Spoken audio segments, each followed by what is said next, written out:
A lot of these were musical, I'm sure you'd agree with me. But before I get to the last poem, there's one, not unmusical, but and certainly rhythmic, but a different type, like I said earlier. It's a sonnet. He called it the Ashta Shatpadi Bedre and did a lot of work with it, especially in one poetry collection called Uyale, The Swing, which came out in 1938. And this poem, what struck me about it immediately and what made me want to translate it was the 8th line of the 14th, the last line of the octet, the Ashta part. And you'll see what it is, but that was what captured my fancy and got me to try to translate it. And the poem may not be easy to understand, but that's okay, so long as you enjoy it. It can be analyzed later, like I said. It's called Samasye. ತಾಯಿ ಹೇಳುತ್ತಳಿದ್ದಲೆನ್ನ ಬಾಲ್ಯದ ಕಥೆಯ ಮುಂಜಾವದಿಂದ ಮುಂಗಾಡು ಕವಿಯೋವರೆಗೆ ಓರಿಗೆ ಹಸುಳ ರೊಡನಾಡಿ ಬಿಸಿಲಿನ ಬೇಗೆ ಬೆಳದಿಂಗಳನೆ ಕಳೆಯುತ್ತಿದ್ದೆ. ಹಸಿವೆಯ ವ್ಯಥೆಯ ನಾನು ಅರಿತಿರಲಿಲ್ಲ.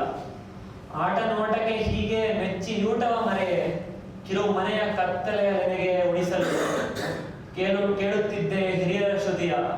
ಬೆಳಗ್ಗೆ ಬೆಳಗಿದ್ದು ಕತ್ತಲೆಯು ತುಂಬಿತು ಹೇಗೆ.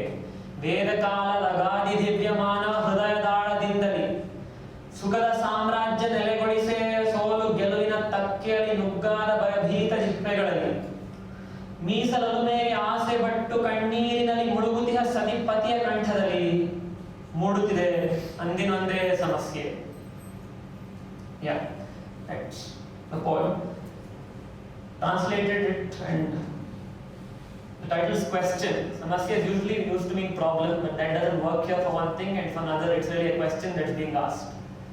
Pay attention to the 8th line of this English translation. That was what really transfixed me, as it were. My mother would tell me of the way I played all day with the other boys. Played from when the morning rose to when the twilight came. The summer's heat to me was just a moonlight game. I had not yet learned what hunger meant. So engrossed in games of play, I'd forget to eat all day. Then eating in the darkness of the shed, I'd hear the elders talk and say, with light on light outside, how did the darkness fill? From deep within the divine heart of the man of the Vedic age, upon each one of the trembling tongues that crumbled as they lost and won in search of happiness.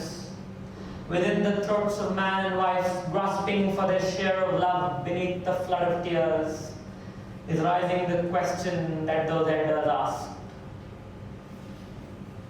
So, this, it actually was, it wasn't the 8th line, it was the 10th line in the translation, so if you're counting, I'm sorry about that. And now, for, I think I've written something about this because it deserves something. Can you read that line in Kannada and English? Just that line. Which line? Yes. The line I was referring to was ಬೆಳಗ್ಗೆ ಬೆಳಗಿದ್ದು ಕತ್ತಲೆಯು ತುಂಬಿತು ಹೇಗೆ. ಕೇಳಿ, what does he say? He says, ಕೇಳುತ್ತಿದ್ದೆ ಹಿರಿಯರ ಶ್ರುತಿಯ.